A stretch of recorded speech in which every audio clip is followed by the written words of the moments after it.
Before we begin, I need you to understand something. This is not simply a story about a drug. This is not merely a tale of molecules and addiction, of laboratories and law enforcement. No, what you are about to hear is the story of how a single chemical compound helped Nazi soldiers march across Europe without sleep, fueled kamikaze pilots on their final missions, and transformed quiet American farmland into toxic wastelands. This is the story of how governments around the world deliberately addicted their own citizens, how entire generations were sacrificed to productivity and profit, and how a substance first created to heal became one of the most destructive forces in human history.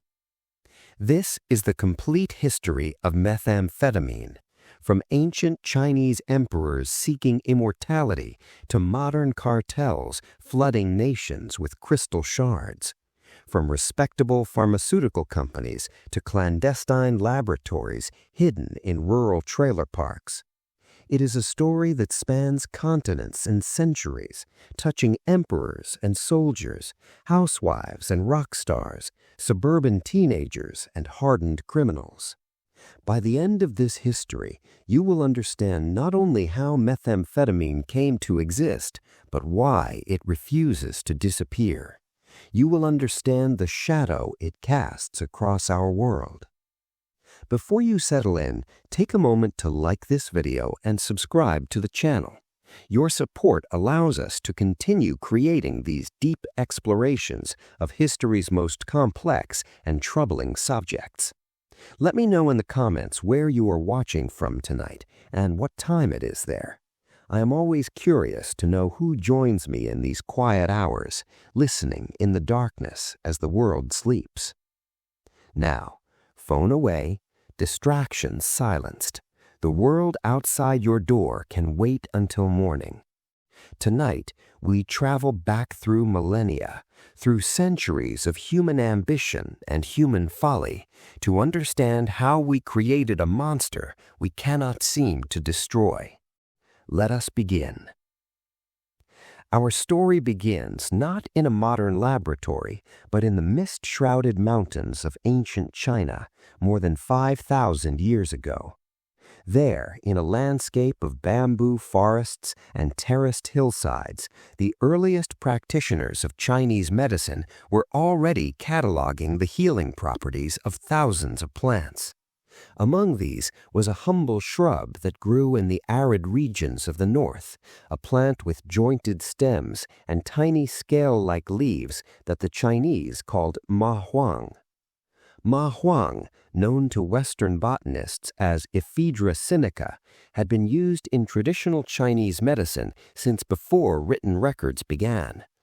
Legend attributes its discovery to the mythical emperor Shen Nung, who supposedly lived around 2700 BCE and tested hundreds of herbs on his own body to determine their effects. Whether or not this emperor ever existed, the knowledge he supposedly gathered was real. Ma huang was prescribed for respiratory ailments, for fevers, for chills. Practitioners noticed that it opened the airways, increased energy, and sharpened the mind. What the ancient Chinese could not know was that they were administering a powerful stimulant. The active compounds in ma huang, which we now call ephedrine and pseudoephedrine, are close chemical cousins of methamphetamine. They stimulate the same neural pathways, produce similar effects, though far milder than the synthetic drugs that would eventually be derived from them. In this ancient plant lay the seeds of everything that would follow. Our first chapter of this story takes us through thousands of years of traditional medicine. As Chinese civilization developed and expanded, knowledge of ma huang spread throughout East Asia.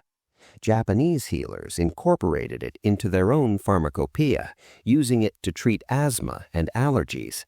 Korean practitioners prescribed it for similar conditions. The plant traveled along the Silk Road, eventually reaching the Middle East and Europe, where it was regarded as an exotic curiosity. However, the ancient world had no way to isolate the active ingredients in plants. Healers worked with whole herbs, with teas and poultices and powders. They understood that ma huang produced certain effects, but they could not explain why. They could not extract the essence of the plant's power. That would require tools and knowledge that would not exist for thousands of years. Meanwhile, in other parts of the ancient world, different cultures were discovering their own stimulants. In the highlands of Ethiopia, according to legend, a goat herder named Kaldi noticed that his goats became unusually energetic after eating the red berries of a certain shrub.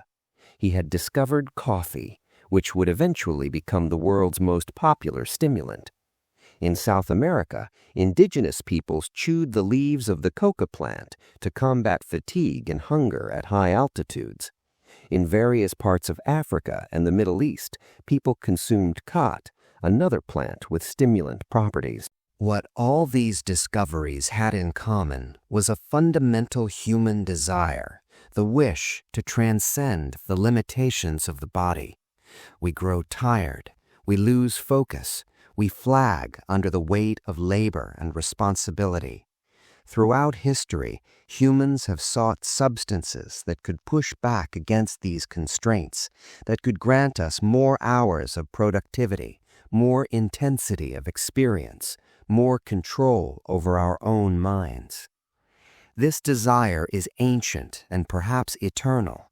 It would drive the development of methamphetamine, and it would drive the epidemic that followed. Every person who has ever used this drug was, in some way, seeking the same thing that ancient Chinese emperors sought when they consumed ma huang. They were seeking to become more than merely human.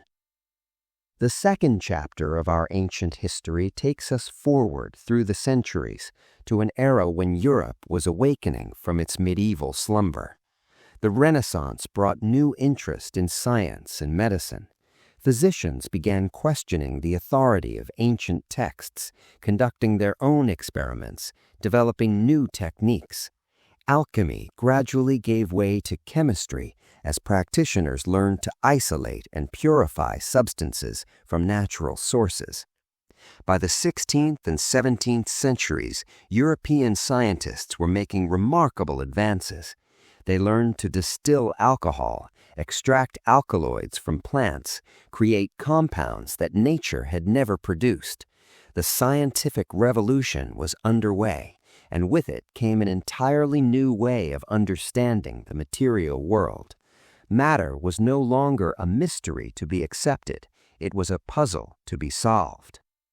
However, ma huang remained relatively unknown in the West. European explorers and traders brought back many substances from Asia, but the humble ephedra shrub was not among the most prized. It would take until the late 19th century for Western scientists to discover what the Chinese had known for millennia. In 1885, a Japanese chemist named Nagayoshi Nagai made a breakthrough that would eventually change the world. Working at a laboratory in Tokyo, Nagai successfully isolated the active alkaloid from ma huang. He called it ephedrine, after the plant's Latin name. For the first time in history, the powerful stimulant that had been hidden in an ancient herb was now available in pure form. Nagai was a remarkable figure in the history of science. Born in 1844 in what is now Tokushima Prefecture, he came of age during one of the most turbulent periods in Japanese history. The Meiji Restoration was transforming Japan from a feudal society into a modern industrial nation, and young Nagai was swept up in the enthusiasm for Western learning. He traveled to Germany to study chemistry, earning his doctorate from the University of Berlin in 1880. He returned to Japan determined to apply modern scientific methods to traditional Japanese medicine. The isolation of ephedrine was just the beginning. Nagai continued his research, exploring the chemistry of the compound he had discovered. In 1893, he took the next fateful step. By reducing ephedrine with hydroiodic acid and red phosphorus, he synthesized a new compound, methamphetamine. The monster had been born.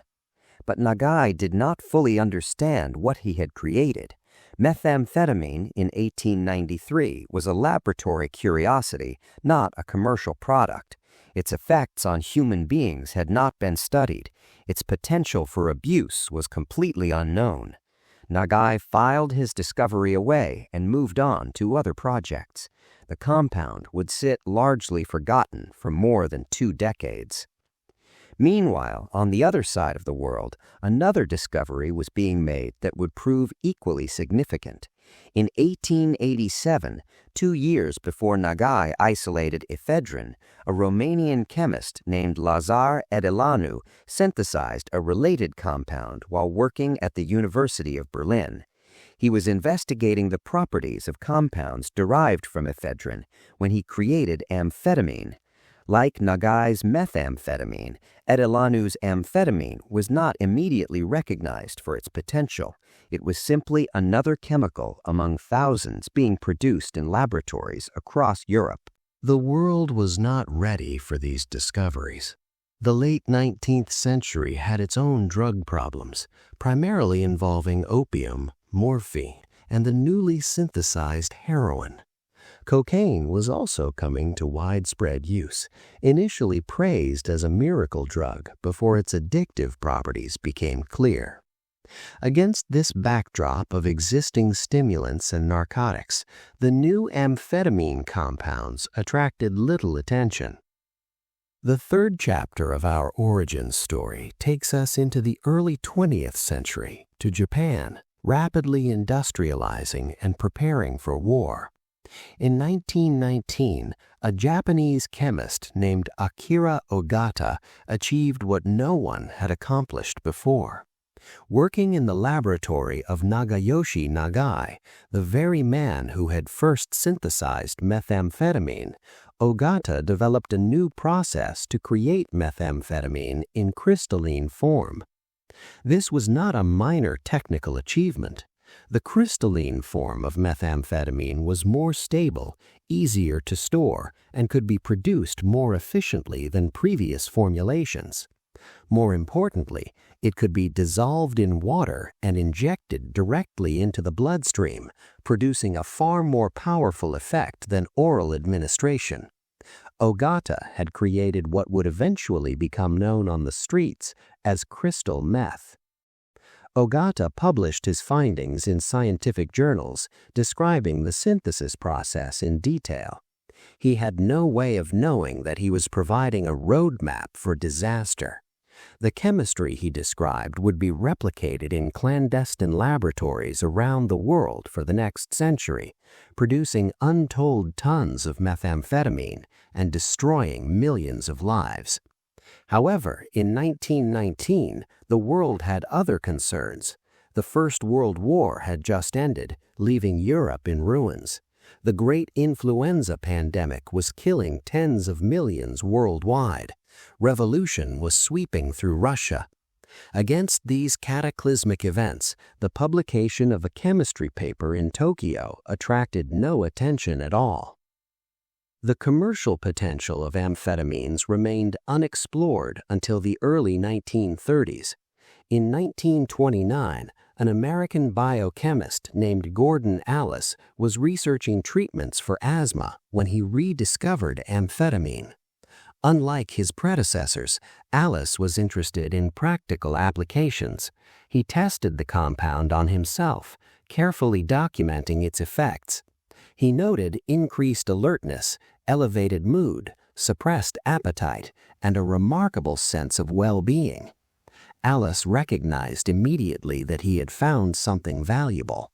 He patented his synthesis process and licensed it to the pharmaceutical company Smith, Kline, and French. In 1932, the company introduced Benzedrine, an over-the-counter inhaler marketed for nasal congestion. Inside each inhaler was a strip of paper soaked in amphetamine. The Benzedrine inhaler became enormously popular. People quickly discovered that it did far more than clear stuffy noses. College students used it to stay awake during exam periods. Truck drivers used it to power through long hauls. Writers and artists used it to fuel creative marathons. The inhalers were cheap, legal, and widely available at any pharmacy. Thus began the first amphetamine epidemic, though few recognized it as such at the time. Benzedrine was considered safe and modern, a product of scientific progress. Doctors prescribed it freely. Advertisements promoted it enthusiastically. The idea that it might be addictive or dangerous seemed almost absurd. After all, it was approved by the government and sold by reputable companies. But then, something changed. The world would never be the same after the discovery that followed. As the 1930s progressed, researchers began exploring new applications for amphetamine and its more potent cousin, methamphetamine. They found that these compounds could do remarkable things. They could keep soldiers awake during combat. They could help pilots maintain focus on long missions. They could turn ordinary men into fighting machines. Military planners in several countries took notice. The German pharmaceutical company Temmler began investigating methamphetamine as a potential performance enhancer for soldiers. In 1937, they introduced a new product, prohibition. The little white tablets contained 3 milligrams of methamphetamine hydrochloride. They would soon become the Nazi war machine's secret weapon. The 4th chapter of our history reveals one of the darkest episodes in the story of methamphetamine, its weaponization by the Third Reich. Fritz Hauschild, the German pharmacologist who developed prohibition, genuinely believed he was creating something that would benefit humanity. He saw methamphetamine as a way to enhance human performance, to push back against the limitations of the body. He could not foresee how his creation would be used. When World War II began in September 1939, the German military was already distributing prohibition to its troops.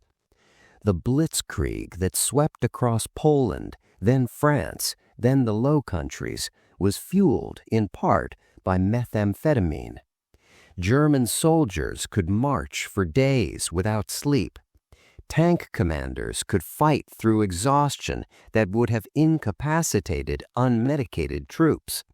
The lightning warfare that shocked the world was, quite literally, a drug-fueled phenomenon.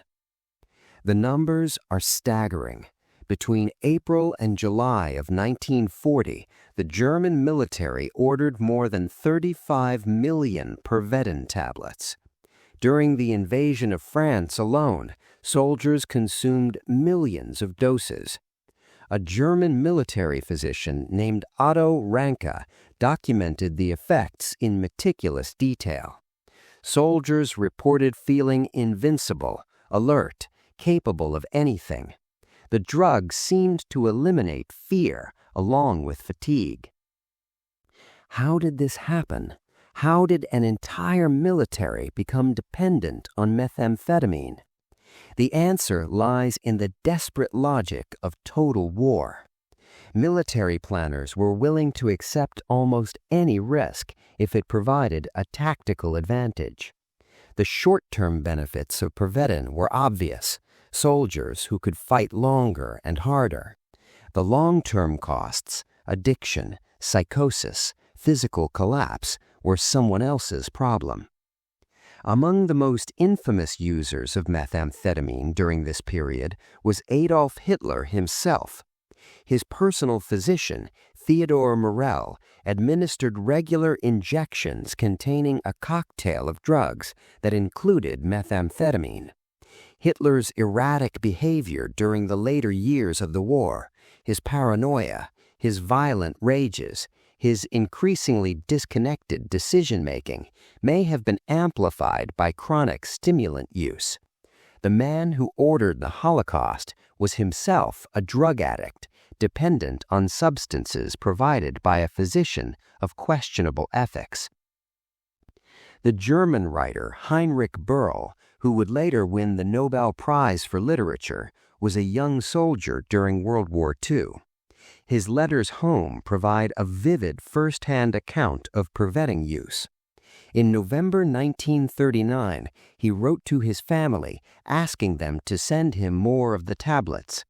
He described the drug as a miracle cure for exhaustion, noting that it allowed him to stay awake for 17 hours without feeling tired. Böll, like millions of other German soldiers, had become dependent on methamphetamine without fully understanding what was happening to him. However, Pervitin had a shadow. The same properties that made it effective also made it dangerous. Soldiers who took too much became paranoid, seeing enemies where none existed. Some experienced hallucinations. Others became violent toward their own comrades. The military began to recognize that methamphetamine was not the perfect performance enhancer it had seemed. By 1941, Pervitin was placed under the opium law, requiring a prescription. But by then, millions of Germans were already addicted. While Germany was pioneering the military use of methamphetamine, other nations were conducting their own experiments. Japan, where methamphetamine had first been synthesized, was not going to be left behind. The Japanese military distributed methamphetamine widely, particularly to pilots. Kamikaze pilots on their final missions were given large doses to ensure their focus and commitment. The drug that Japanese scientists had created was now helping Japanese soldiers die.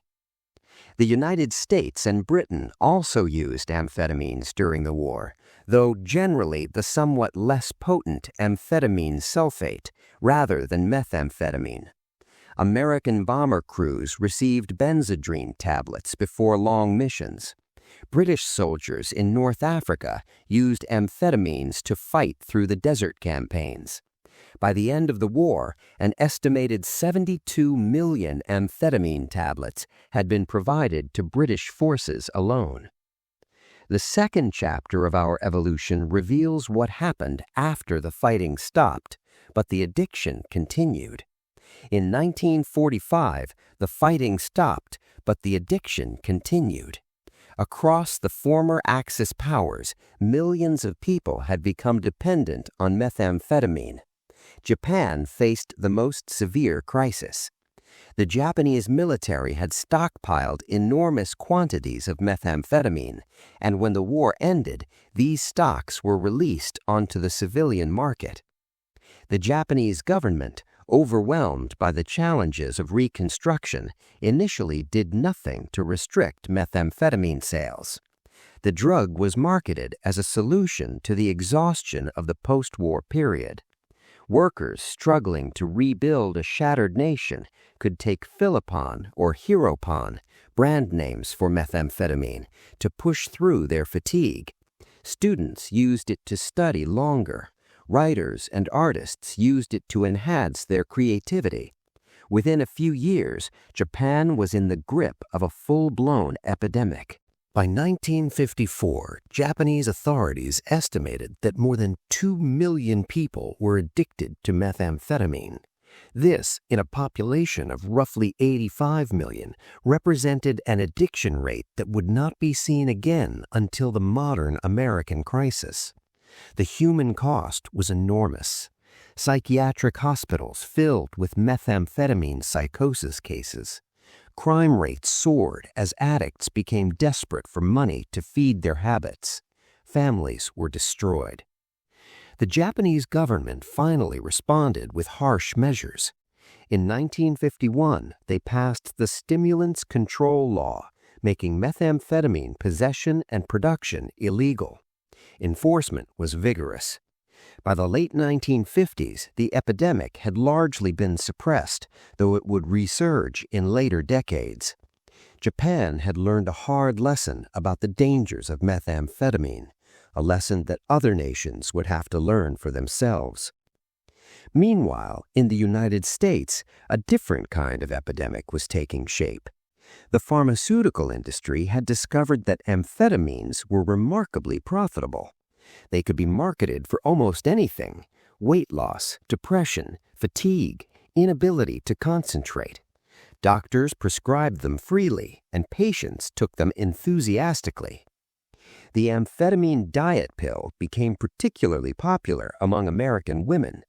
In a culture that increasingly valued thinness, a pill that suppressed appetite while providing energy seemed like a miracle. Housewives across suburban America were taking amphetamines to lose weight, to keep their houses clean, to maintain the cheerful demeanor expected of them. They were becoming addicted without anyone calling it addiction. The Rolling Stones captured this phenomenon in their 1966 song, Mother's Little Helper, which described a pill-popping housewife struggling to cope with the demands of daily life. The song was ostensibly about tranquilizers, but it applied equally well to the stimulants that so many women were consuming. The pharmaceutical industry had created a generation of addicts, but because the drugs were legal and prescribed by doctors, the addiction was invisible. Moving into the 1960s, the landscape began to shift. The counterculture discovered amphetamines, using them for different purposes than suburban housewives. Speed, as it was now called on the street, became associated with the hippie movement, with artists and musicians, with anyone seeking to expand their consciousness or simply stay awake longer. The Haight-Ashbury district of San Francisco, center of the hippie universe, was awash in amphetamines. But the counterculture also produced warnings. Speed kills became a slogan spread by users who had witnessed the devastating effects of amphetamine abuse. Unlike many drugs embraced by the 60s generation, speed was recognized early as dangerous. Experienced users saw how it destroyed people, turning creative individuals into paranoid, emaciated shadows of themselves. The warnings were not always heeded, but they were spoken. The intravenous use of methamphetamine became increasingly common during this period. Injecting the drug produces a far more intense effect than swallowing a pill, a rush of euphoria that users described in almost religious terms. But injection also accelerated the development of addiction and magnified the physical damage. Users who injected methamphetamine deteriorated rapidly, their bodies and minds consumed by the drug. The third chapter of evolution takes us into the 1970s and the rise of outlaw motorcycle gangs as major methamphetamine producers. Groups like the Hells Angels, the Bandidos, and the Pagans recognized an opportunity.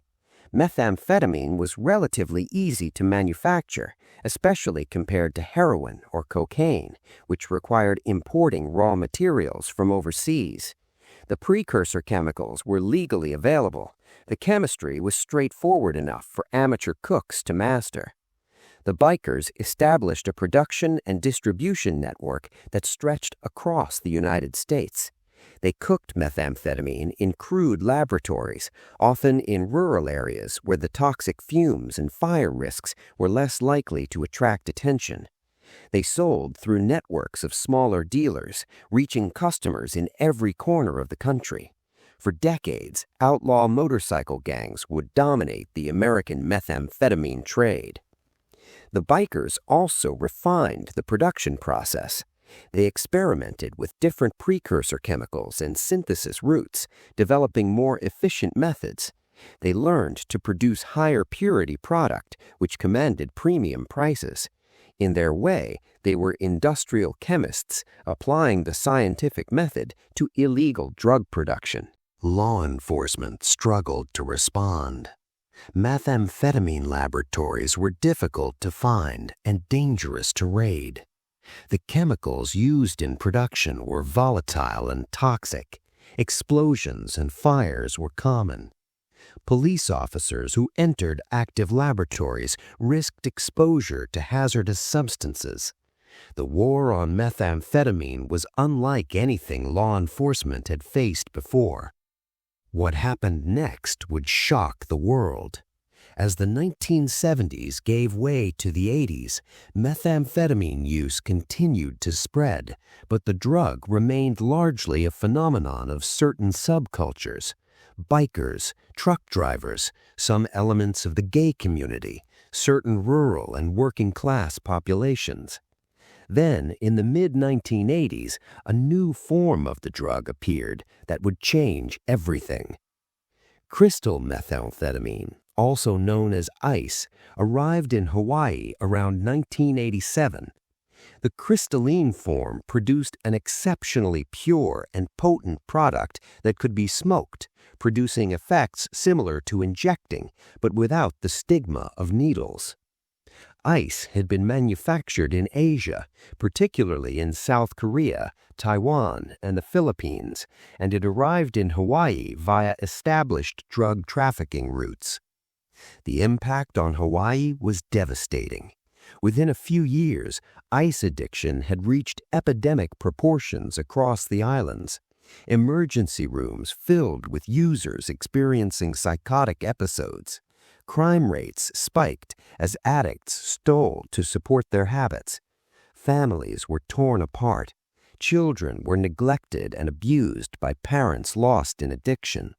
Hawaii became a preview of what would eventually happen across the American mainland.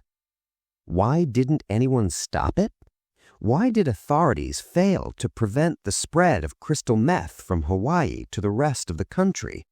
The answers are complex. Law enforcement was focused on cocaine and crack, which dominated the drug war of the 1980s. Methamphetamine received less attention and fewer resources. The Reagan administration's Just Say No campaign treated all drugs as essentially the same, failing to recognize the unique dangers of methamphetamine. There was also a perception that methamphetamine was a working-class or rural problem, less important than the urban crack epidemic that filled television news broadcasts. This perception contained elements of both truth and bias. Methamphetamine was indeed more prevalent in rural areas and among working-class populations, but this did not make it less serious. It merely made it less visible to policymakers in Washington and journalists in New York. The geographic spread of methamphetamine during the late 80s and early 90s followed patterns shaped by economics and demographics. The drug moved from Hawaii to California, from California to the Southwest, from there to the Midwest and the South. It followed highways and byways, spreading through communities that had little experience with hard drugs and even less capacity to respond. The town of Independence, Missouri, population roughly 112,000, became an early epicenter of the mainland epidemic. Located in the heart of the country, Independence was close to Kansas City's urban markets, but surrounded by rural areas ideal for clandestine laboratory production. By the early 1990s, Independence and surrounding Jackson County had some of the highest rates of methamphetamine laboratory seizures in the nation. Small-scale production spread across rural America. The so-called mom-and-pop laboratories produced modest quantities of methamphetamine using methods learned from bikers, adapted by amateurs, and refined through trial and error. These laboratories appeared in farmhouses and trailer parks, in motel rooms and suburban garages.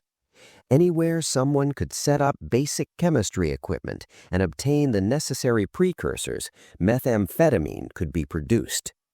The chemical of choice during this period was ephedrine or pseudoephedrine, the same compounds that Nagayoshi Nagai had isolated from Ma Huang more than a century earlier. These chemicals were legally available in cold medicine and allergy treatments. A cook could purchase them over the counter at any pharmacy or supermarket, then use relatively simple chemistry to convert them into methamphetamine. As we approach the modern age, we encounter a story of escalating crisis and evolving response. Throughout the 1990s, methamphetamine production and use continued to increase. Law enforcement agencies scrambled to keep up. They trained officers to recognize and safely dismantle clandestine laboratories. They tracked purchases of precursor chemicals. They prosecuted cooks and dealers, but the epidemic continued to grow. The environmental damage from methamphetamine production became increasingly apparent during this period. Each pound of methamphetamine produced generates 5 to 6 pounds of toxic waste. Cooks typically dumped this waste wherever was convenient, in rivers and streams, in vacant lots, in the walls and floors of the buildings where they cooked. Properties that had housed laboratories became hazardous waste sites, contaminated with chemicals that posed long-term health risks to anyone who entered. Children were particularly vulnerable. Many laboratories operated in homes where children lived, exposing them to toxic chemicals, fire and explosion risks, and the chaos of parents deep in addiction. Child welfare agencies began encountering a new category of cases, children rescued from meth labs, often suffering from neglect, abuse, and chemical exposure. These children bore the scars of the epidemic most directly. The human stories from this period are almost unbearably sad. Consider a woman we might call Sarah, though that is not her real name. She was a nurse in rural Oregon, respected in her community, the mother of 3 children. Her husband worked at a lumber mill until it closed in the recession of the early 1990s. He took odd jobs but could not find steady work. Sarah began working double shifts to keep the family afloat. Someone offered her methamphetamine as a way to cope with exhaustion. Just a little, they said, to help you through. Sarah tried it and discovered that she could work endless hours without feeling tired. She could come home and clean the house at 2 a.m. She could be the perfect mother and employee that she had always tried to be. Within a year, Sarah had lost everything. Her nursing license was revoked after she was caught stealing medications. Her husband left, taking the children. She lost the house, then the car, then her own sense of herself as a person. When she finally entered treatment, she had been using methamphetamine daily for 3 years and weighed barely 90 pounds. Her teeth were rotting from her head. Her skin was covered in sores where she had compulsively picked at imaginary bugs beneath the surface. Sarah eventually recovered, though the road was long and difficult. Many others did not. The mortality rate among methamphetamine addicts during this period was staggering. Some died from overdoses, their hearts giving out under the strain of chronic stimulant abuse. Others died from violence, caught up in the criminal underworld that surrounded the drug trade. Still others died from accidents, their judgment impaired by sleep deprivation and psychosis. The policy responses to the epidemic evolved through trial and error. In 1996, Congress passed the Comprehensive Methamphetamine Control Act, which placed restrictions on the precursor chemicals used to manufacture the drug. Pseudoephedrine was now subject to regulation, with limits on how much a person could purchase. The hope was that by limiting precursor availability, production could be reduced. The results were mixed. Small-scale domestic production did decline as precursors became harder to obtain, but the law of unintended consequences quickly asserted itself. Mexican drug trafficking organizations, which had previously focused on marijuana, heroin, and cocaine, recognized an opportunity. They could produce methamphetamine in large quantities in Mexico, where precursor chemicals were more readily available, then smuggle the finished product across the border. Within a few years, Mexican superlabs had largely replaced domestic production. These operations were far more sophisticated than the mom-and-pop labs they supplanted. They could produce hundreds of pounds of methamphetamine in a single cook. They were controlled by organized crime groups with the resources to corrupt officials, transport product across borders, and violently eliminate competition. The quality of methamphetamine available on the street changed dramatically. Mexican super labs produced a purer product than most domestic cooks could manage. Purity levels increased from roughly 30 or 40% in the early 90s to over 80% by the 2000s. Users were getting a stronger dose with each hit, which accelerated addiction and intensified the damage. The Combat Methamphetamine Epidemic Act of 2005 represented the most significant federal response to date. It required that products containing pseudoephedrine be kept behind the pharmacy counter. Purchases had to be logged, and buyers had to show identification. Limits were placed on how much any individual could purchase in a given period. The hope was that this would further reduce domestic production. Again, the law had mixed effects. Domestic laboratory seizures did decline substantially after 2005, but Mexican production continued to increase, more than compensating for the reduction in domestic supply. The epidemic continued, though its character changed. Users were now consuming product that came from foreign laboratories rather than local cooks, but they were consuming it in ever greater quantities. Today, we still grapple with the legacy of methamphetamine. The 21st century has witnessed a transformation in the nature of the epidemic, driven in part by changes in production methods. For decades, methamphetamine production relied primarily on ephedrine or pseudoephedrine as precursor chemicals. But as regulations tightened around these substances, manufacturers developed alternative methods. The most significant shift has been the return of the P2P method, short for phenyl-2-propanone, a synthesis route that had been used in the early days of illegal production but had largely been abandoned in favor of ephedrine-based methods. The P2P method uses different precursor chemicals, many of which are easier to obtain in large quantities. Mexican cartels adopted this method enthusiastically, and by the 2010s, most methamphetamine in the United States was being produced using P2P. This change had unexpected consequences. Methamphetamine produced using different methods may have subtly different chemical properties, including the ratio of different molecular forms called stereoisomers. Some researchers and treatment providers have suggested that P2P methamphetamine may produce different effects than ephedrine-based methamphetamine, including more severe psychiatric symptoms. The evidence remains controversial, but many people who work with methamphetamine users report that the drug seems different now, more likely to produce psychosis, more devastating to the mind. The statistics from recent years are grim. According to the Centers for Disease Control and Prevention, deaths involving methamphetamine increased from roughly 5,000 in 2012 to over 34,000 in 2022. This represents a nearly seven-fold increase in a decade. Methamphetamine has become one of the leading causes of drug overdose death in the United States, second only to synthetic opioids like fentanyl. What makes these numbers even more troubling is the growing intersection between methamphetamine and opioids. Many users now combine methamphetamine with fentanyl, either deliberately or unknowingly. The methamphetamine provides stimulation, while the fentanyl provides euphoria. Users seek a balance between the two effects. But this combination is extremely dangerous.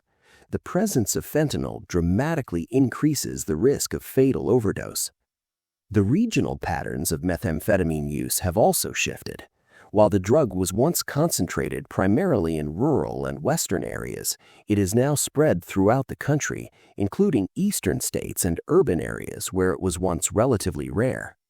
Cities like Philadelphia and Baltimore, long associated with heroin and now with fentanyl, have seen significant increases in methamphetamine use.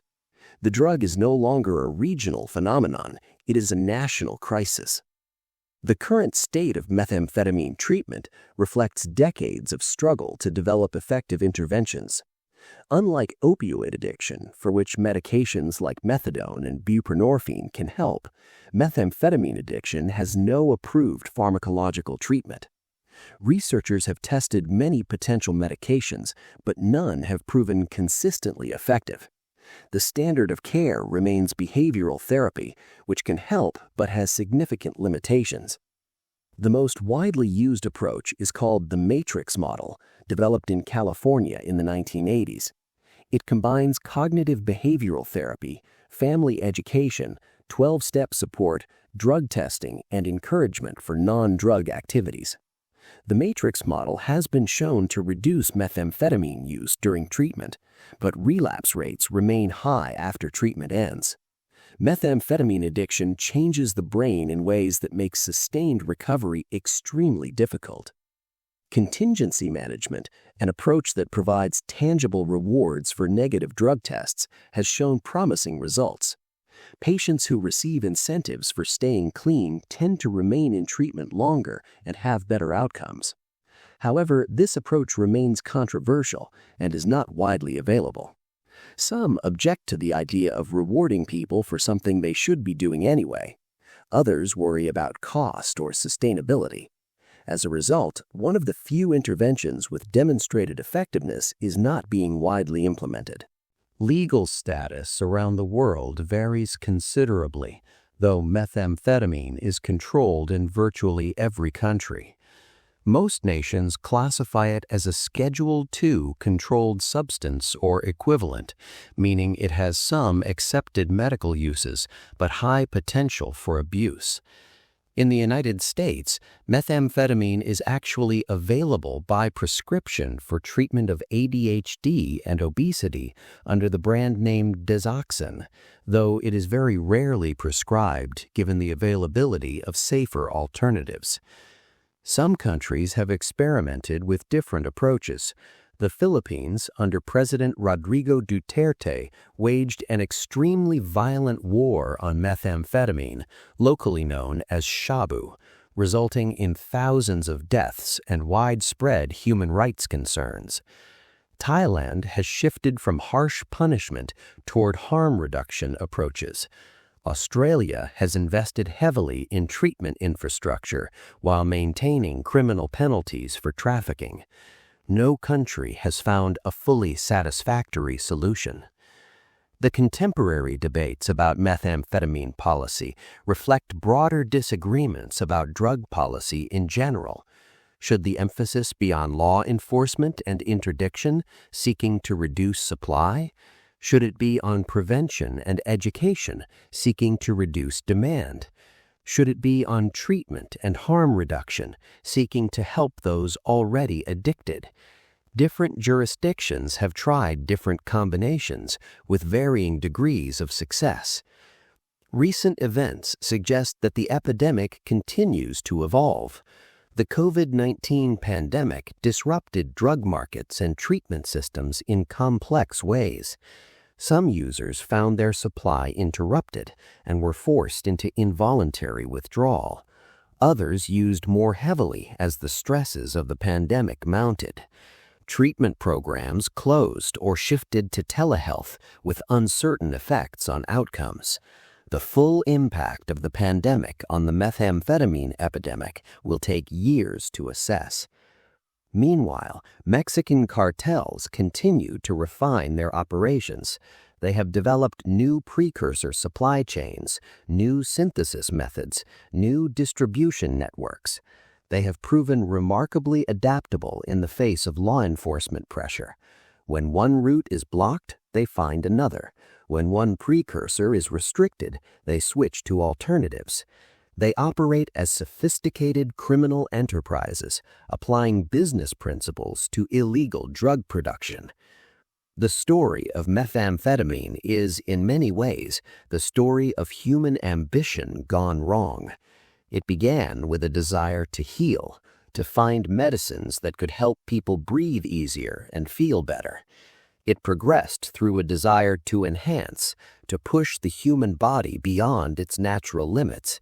It culminated in addiction and destruction, in lives ruined and communities devastated. The scientists who first synthesized these compounds were not evil. Nagayoshi Nagai and Akira Ogata were brilliant chemists pursuing legitimate research. Gordon Alice genuinely believed he was developing beneficial medications. Even Fritz Hauschild, who developed Pervitin for the Nazi military, seemed to believe he was serving the good of his nation. The road to hell was paved with good intentions. The pharmaceutical companies that marketed amphetamines and methamphetamine as safe and beneficial were motivated by profit, but also by genuine belief in the value of their products. The doctors who prescribed them were trying to help their patients. The patients who took them were seeking relief from real suffering.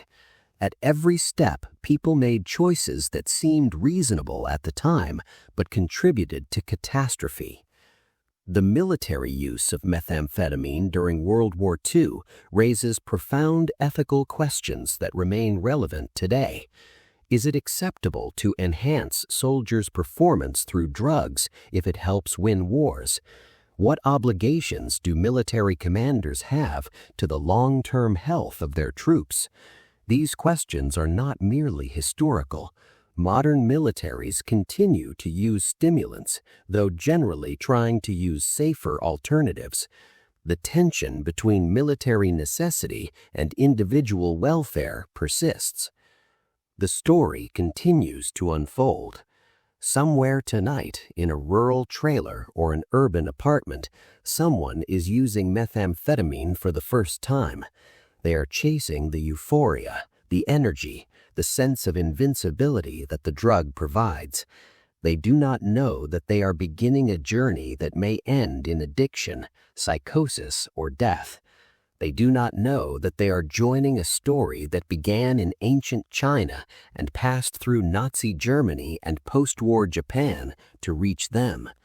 Somewhere else tonight, someone is using methamphetamine for what they hope will be the last time. They are trying to quit, struggling against the compulsions that the drug has planted in their brain. They may succeed, joining the minority who manage sustained recovery. Or they may relapse, as most do, and the cycle will continue. And somewhere else still, someone is manufacturing methamphetamines, cooking precursor chemicals in a remote laboratory, preparing to send their product into the world. They may be a cartel operative in Mexico, a small-time cook in a rural American town, or an organized crime member in Southeast Asia. They are continuing a tradition of clandestine chemistry that stretches back to the motorcycle gangs of the 1970s, and before them to the legitimate scientists who first discovered these compounds. The history of methamphetamine is not over. It continues to be written in emergency rooms and treatment centers, in prisons and graveyards, in families torn apart by addiction, and communities struggling to respond. It is a history without a satisfying conclusion, without a moment when we can say that the problem was solved and the danger past. Perhaps there is no such conclusion possible. Perhaps the desire that drives methamphetamine use, the wish to transcend human limitations, is too fundamental to human nature to be eliminated. We will always want to be more than we are. We will always seek substances and technologies that promise to make us stronger, smarter, more productive. The question is not whether we will seek enhancement, but how we will manage the consequences. The lesson of methamphetamine is that enhancement comes with costs. The energy and euphoria that the drug provides are borrowed from the future, and the debt eventually comes due. The body that has been pushed beyond its limits eventually breaks down. The mind that has been artificially stimulated eventually loses its capacity for natural pleasure. What seemed like a gift reveals itself as a curse. This lesson applies beyond methamphetamine itself. In our age of cognitive enhancement and performance optimization, we are constantly being offered substances and technologies that promise to make us more than we are. Some of these may be genuinely beneficial. Others may follow the pattern of methamphetamine, offering short-term gains that lead to long-term destruction. Wisdom lies in recognizing the difference. The night deepens around us now. The history has been told, though the story continues without us. The molecules that Nagayoshi Nagai first isolated from Ma Huang, that Akira Ogata crystallized, that Fritz Hauschild put into pills for Nazi soldiers, continue to circulate through human bodies and human communities. They will continue long after we have stopped listening. Let your thoughts slow and soften now. The weight of this history is heavy, but you need not carry it alone. Others are working to address the epidemic, to develop treatments, to reduce harm, to support recovery. The story is not yet over, and its ending is not yet determined. There is still hope, even in the midst of crisis. There are people who have recovered from methamphetamine addiction and rebuilt their lives. There are communities that have organized to address the epidemic in their midst. There are researchers pursuing new treatments and policymakers considering new approaches. The situation is dire, but not hopeless. Sleep comes now, as it came to those ancient Chinese who first consumed Ma Huang, as it came to the soldiers who took Pervitin and then crashed into exhaustion, as it comes to everyone who has ever lived. The body insists on rest eventually, no matter what chemicals we use to postpone it. This is a comfort in a way. We cannot escape our nature entirely. Let the darkness gather around you. Let the voices of history fade into silence.